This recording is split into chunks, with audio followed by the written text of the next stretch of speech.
Road.cc Recommends is back with this month's show being packed with a whopping 17 brilliant products. We've got the latest tech from Garmin, carbon components, clothing that offers insane value for money, and two of the best buys on the market right now. Ooh. Added to that, we have the usual recommended route and buying advice, but better still, we have a brand new addition to the show. Woo. It's called Casual Corner, and you'll have to wait and find out what that's all about. Right, mate, we actually best get stuck in as there's quite a lot to get through. These Quoc Chelsea boots are a comfortable, practical and stylish take on casual cycling footwear. If you want cycling shoes that look good down the pub or at work and function well for strolling around town or dashing through traffic, these are for you. Yeah, I'll add these to the Adidas Velo Sambas as the only cycling shoes that you can actually call fashionable. Yeah, absolutely. The only thing that I'd say with these is you can't really wear them with Lycra, can you? Oh no, that would be quite the look. They are most definitely jeans and a jumper. Mm-hmm. Yes. Right, shoes like this do have some actual requirements, let's say. They've got to be good for flat pedals, good for clipless pedals, and good for walking about in. Yeah, and thankfully they work really well out the box for riding flat and clipless pedals, so tick. Just don't put them on for the first time before a long hike, as they will need some breaking in. Yeah, you would ruin your poor feet. The Quoc Chelseas are made from real suede. Two panels are made from soft, raw finished material, while the large panel around the front is waxed for water resistance. They are £180, so they are definitely an investment. Absolutely, but good product. Moving on now, Cannondale's Precise Floor Pump has a long stroke and wide bore that makes for fast work of filling tyres, but its standout feature really is the big gauge that makes reading the pressure easy. It's one of the best track pumps that you can buy.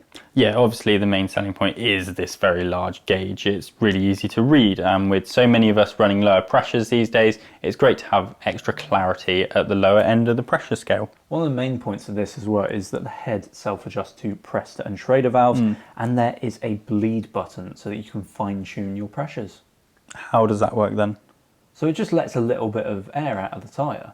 Oh, right. So not when you take it off. No. Right, so okay. with the head still attached, you go past the point of, inflation that you kind of want, and then you just eke it down. All right, rather than having to take the pump off, go not knowing how much you leave. Yeah, I get that. Cool. And all in, it's only £55. It's not bad, which is it? We've seen far worse than that. Now we come to a batch of kit that represents incredible value. Van Rysel have always been strong on value, but their latest stuff looks incredible for the money. This month we've got 3 items from the Racer line in our recommended selection. There's the short sleeve summer jersey, the long sleeve summer jersey, and the mid-season long sleeve jersey at £45, £45 and £55 respectively. Not bad. All of these were praised for the fit, which is aimed at racers. So basically, if you like a nice aero sort of fit, this stuff will be good for you. Yeah, the mid-season jersey is likely to be the most useful to you in the coming months.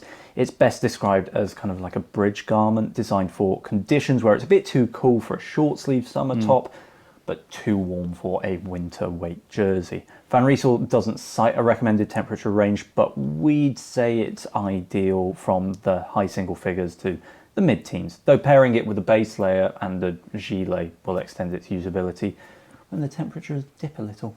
And of course, if you're going out when it's rainy or cold, it will slip under a rain shell or something.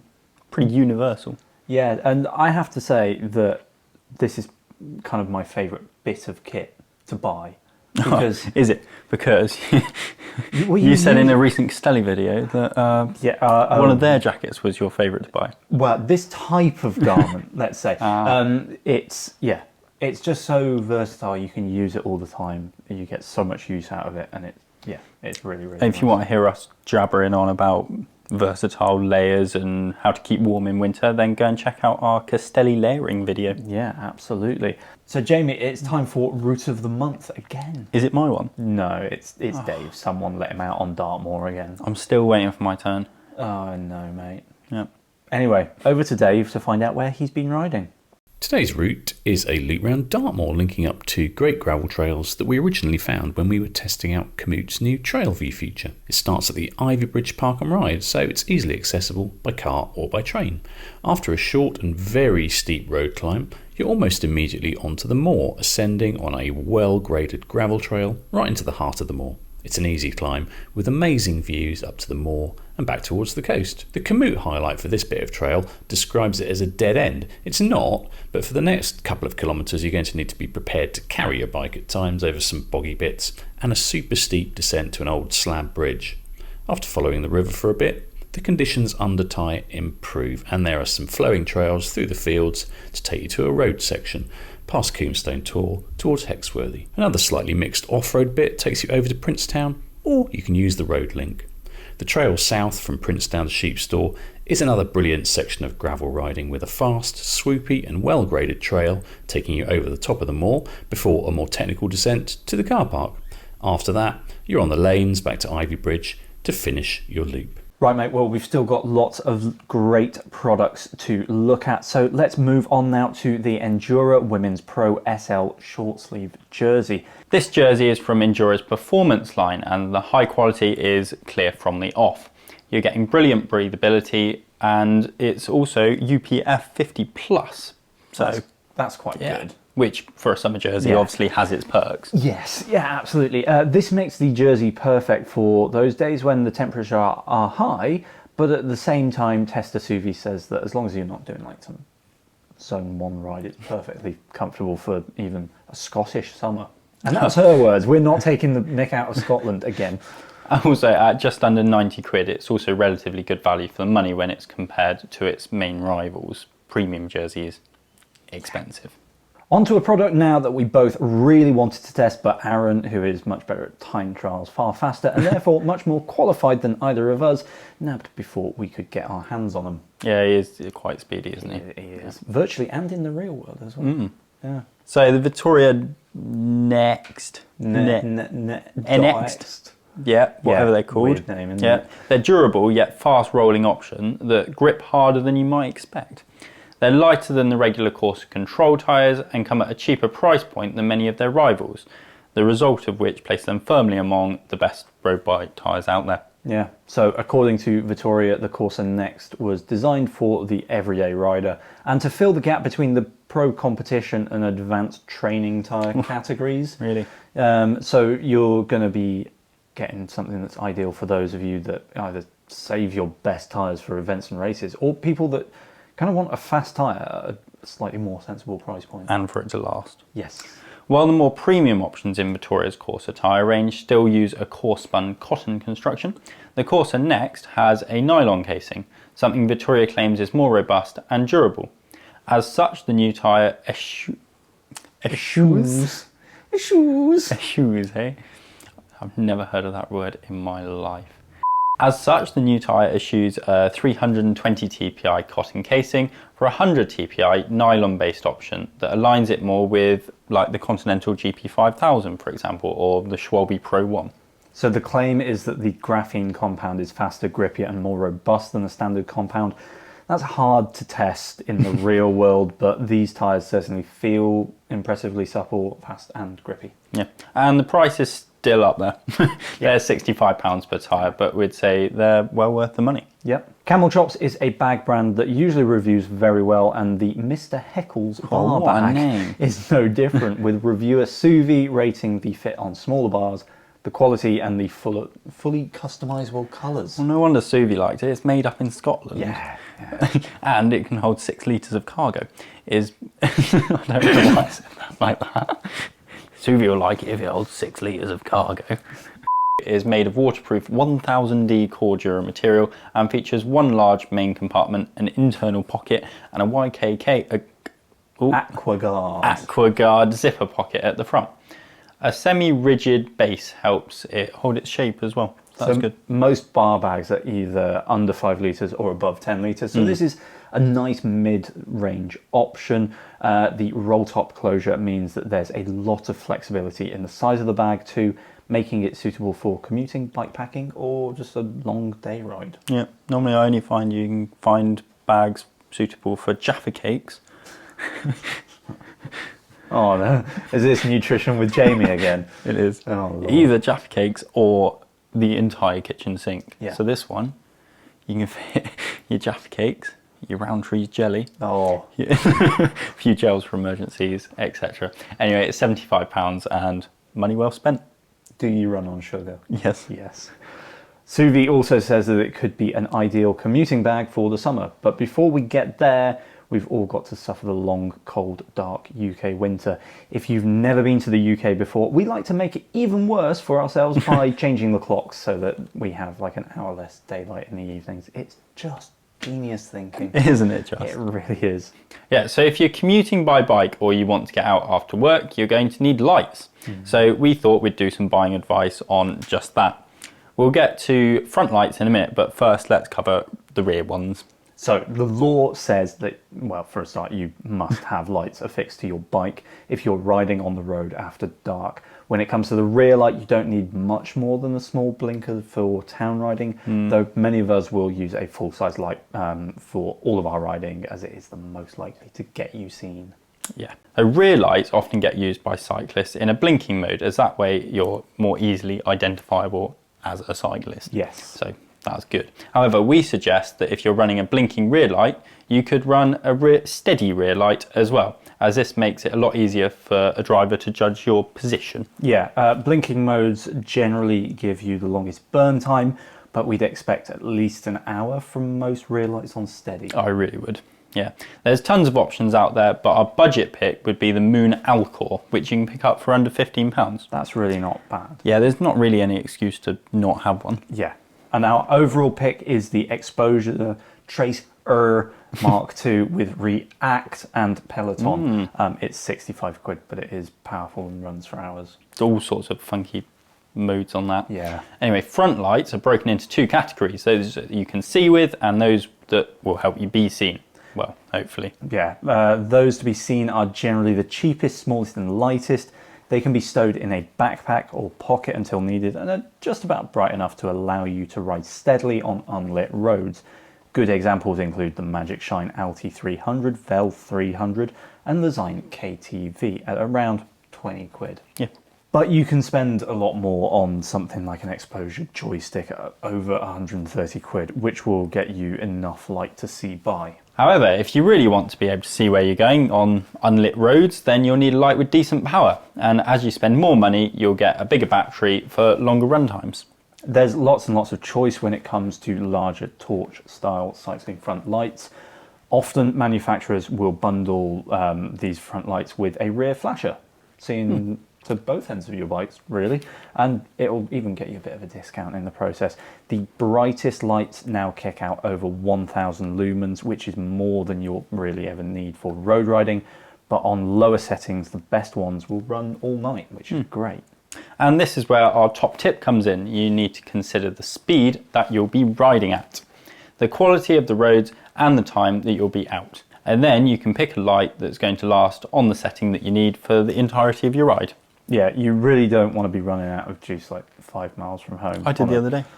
Did you? On a cold, dark lane? Yep. Not fun. 2k from home. Oh, that's a long 2k. 2 kilometres is a long way to walk. It was on like power save mode, so I had something, but yeah. Not fun.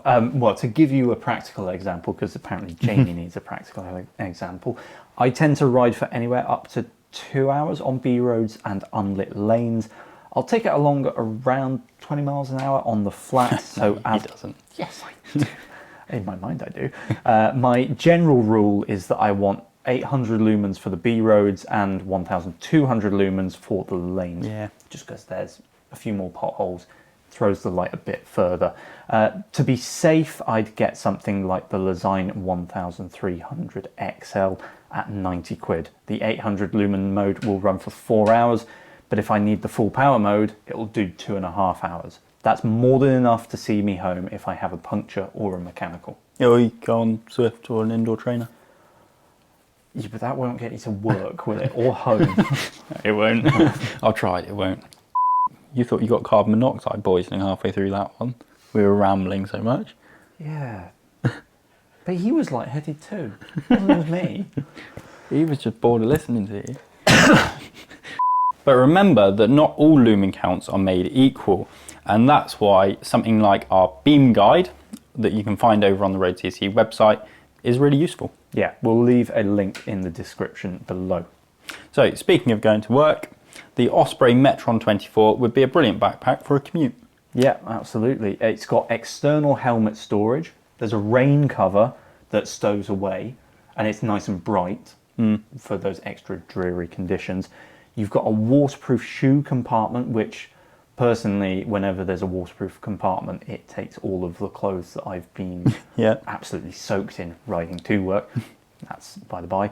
And there's an airflow optimized back. So if you don't want a sweaty back. Yeah, if you're riding in the summer, a backpack can make you very sweaty, but hopefully this just channels the airflow a little bit. Next up, we have the Crono CR1 carbon road shoes. They're very comfortable. They have stiff carbon soles, as the name suggests, and excellent shaping. They're also easily adjustable. Yeah, so these have a double boa dial system, which we both know boa dials, they work really, really well. But also, I think these look quite nice. You even get a little motif of a lion on the inside. Wow, that's what I've always wanted. I'd be riding along, look down, and I'd go, rah.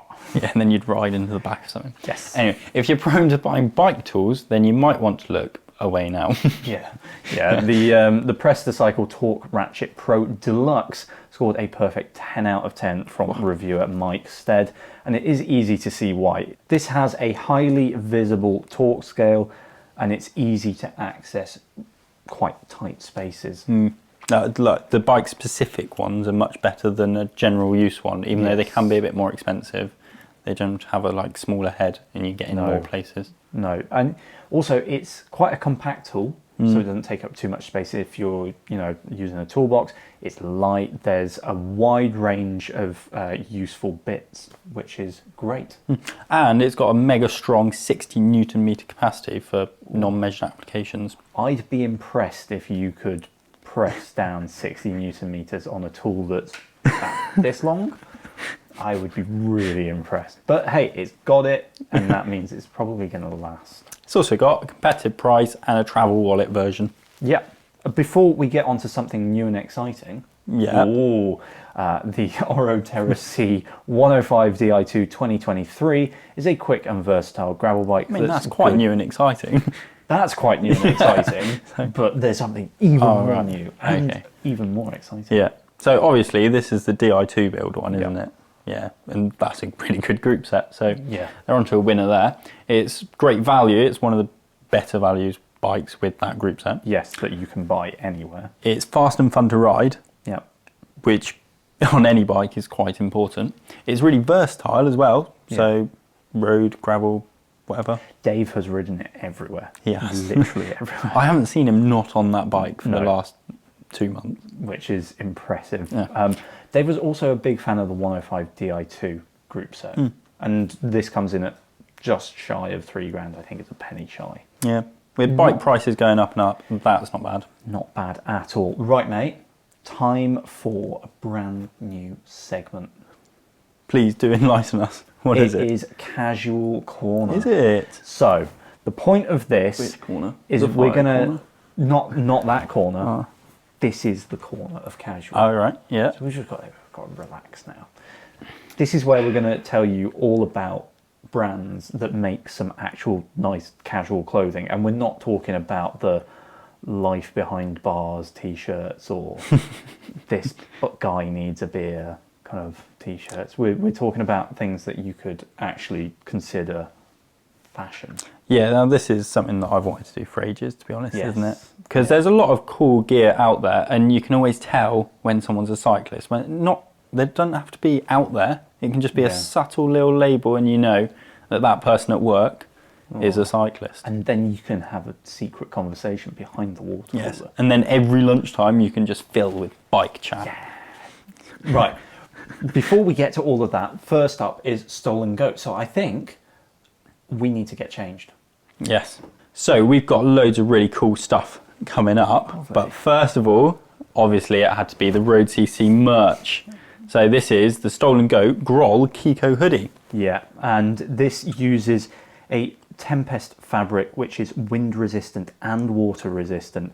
We've tested both of those features up on things like Salisbury Plain, and it's stopped a few diva moments, a few tantrums. Not from you, but not from me, never from me.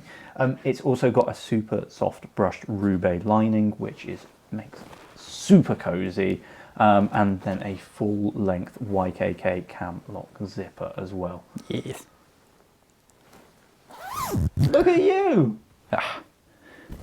Right, that's enough of that. So we'll leave a link in the description so you can grab your own and support your favourite cycling website. It's not GCN. No, it's definitely not. If you need to make sure you're holding onto your bottles over rough terrain, the To Dusk Kaptive 14 cage has to be one of the grippiest on the market. That's Kaptive with a K. So it's cool. Yeah, with a K. Okay. So it's got easy entry and exit, good looks, and it can be positioned in just about anywhere. Yeah, it grips bottles really, really well, and grips any bottle well. So if you put something in there and then you go down like a rough gravel track, you're not going to get to the bottom and find that your precious hydration mix has gone out. I've had lots of bottle cages that are good with one bottle. Yes, yeah. And on this thing, carbon, you get a 5-year warranty. Oh, that's good. Yeah. Which is good because it's in a smashy zone. if you're mounting it under the bottom bracket, many rocks. I'm glad you've explained that. Right, now this time of year is prime rain jacket buying time. With the showers past spring classic jacket, you're going to be very well covered. It's very waterproof, very breathable, and very visible. Yeah, I think this is going to really appeal to people that are looking for a bit more of a casual fit jacket. It's got a really cozy collar, and just the relaxed fit is going to make it a very, very comfortable jacket to wear on long rainy rides, if that's your thing. What we do like is bright coloured jackets. Yes, as well. That is really going to help on a very, very dull day. You get vents in it, and there are pockets as well. It really does have everything, but you'd also expect it to have everything as it's £249. Yes, that's the only sticking point. So from one expensive product to another, it might be very expensive and very big, but the Garmin Edge 1040 Solar is easy to use, hugely customizable, and has the best battery life available. It really is an excellent computer. Yeah, initially when this came out, I was a bit, wish they'd done more. But then I realised that actually they had quite a good starting place. Yes. And for me, the battery life of my cycle computer is one of the most important things. And this one has some absolutely mental stats. Yeah, I mean, I ride for a week. I've been using this actually for a bit. I ride for a week. No problem on battery And life. that's in UK, son. Yeah. If you're riding abroad, A lot of sun. you'll ride forever. Yeah, there's loads of That's an new exaggeration. features. That is not editorial advice. There are loads of new features with this computer that you can have a play around with, but just the way that it integrates into your daily life, especially with stuff like daily suggested workouts, is really, really good. And the screens are all a bit clearer Yes. and new. And It's got quite a big chin, quite a big forehead, which apparently you need for the GPS stuff. But the bezels could get smaller. Who's going to be first? Yeah, come on. Wahoo, Garmin, One of you Hammerhead, gotta do it. whoever. Do it. Our next product is something that actually you got to test, Jamie. Can you tell us all about it? Yeah, so these are the Primavera 44 carbon discs, and they're very good. They're generally very good. The Primavera range from Prime is generally very good. So the Primavera is the top of Prime's range, and they've completely redone the hubs. So they're lighter, and they've got a new ratchet system, quite similar to a DT Swiss EXP ratchet. Yep. And that works very well. It comes as standard with a 36 tooth ratchet, but they say there will be a 54 tooth ratchet in the future. Okay. But the 36 provides really good durability and what's that called? Drive. Engagement. Yes. Tell me a bit about the rims, because this is a tubeless ready rim, I would expect. Yes, they've kept the hooks because they said they want to give riders the biggest choice of tyres possible. Okay. So I think that's absolutely fine. Do you know off the top of your head the internal width of these? Oh yeah, they're 23mm. Oh, cool. So that's that is quite wide, actually. It's quite modern. So quite a wide internal rim width, 44mm deep, which for a rider like me is pretty 44 much is a lovely depth. It's you get some aero benefit. They're still stupidly light. Ooh, come on, memory.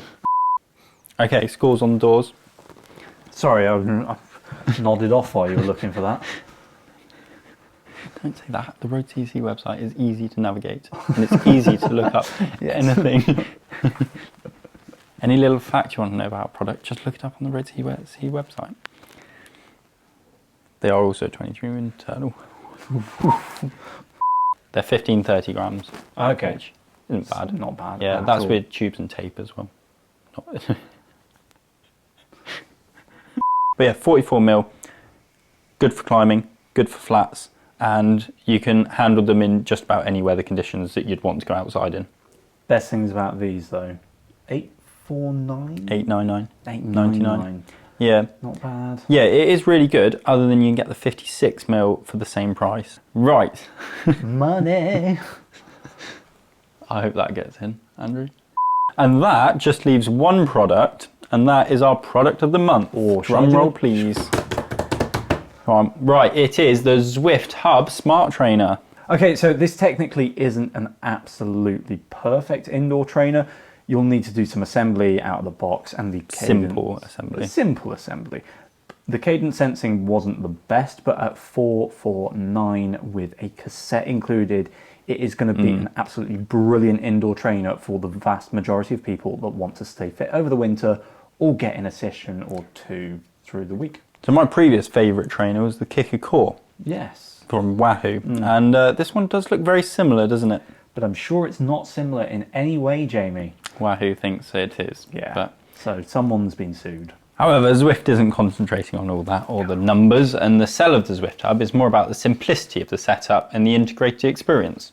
So for your £449, you're getting a genuine direct drive smart trainer with a claimed accuracy of plus or minus 2.5%, and it has maximum resistance of 1800 watts, which we're not going to be troubling anytime soon. That means that it can simulate a gradient of up to 16%, and for the money, those numbers are very good. Yeah, I mean, it's got a 4.7 kilo flywheel, and it has ANT plus FEC and Bluetooth FTMS.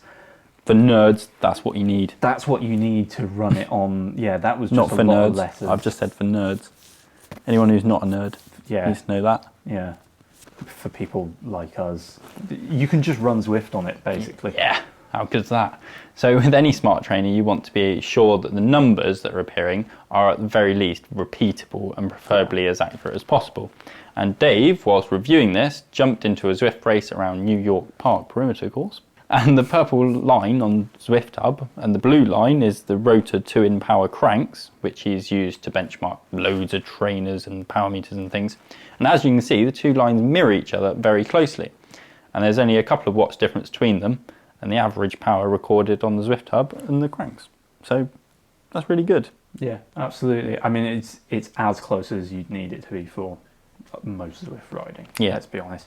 If we look at the mean power curve for this race, you can see that there is a slight discrepancy at the higher end, with the Zwift Hub trainer slightly under reading compared to the Rotor cranks, but it's pretty much an insignificant difference, and most likely can be attributed to the fact that the power numbers on the trainer rise more slowly than they do on the cranks, where an increase in power is recorded more or less instantaneously. Yeah, and drivetrain losses, etc., etc. So further down the curve, the two lines are more or less indistinguishable, and that suggests the Zwift Hub is doing an excellent job reporting power all the way across the spectrum. If you're into racing, then the Hub trainer is certainly capable of dealing with the cut and thrust of a bunch sprint. It's not especially heavy, but it feels very stable when you're out of the saddle. And the main thing is that this is a really easy and cheap way into the world of indoor training. Yep, and that's why it wins our product of the month. Now, remember, if you want to see all of the products that over on road.cc recommends, we'll leave a description link down in the description below Remember to like this video before you go, subscribe, and then we will see you in the next one.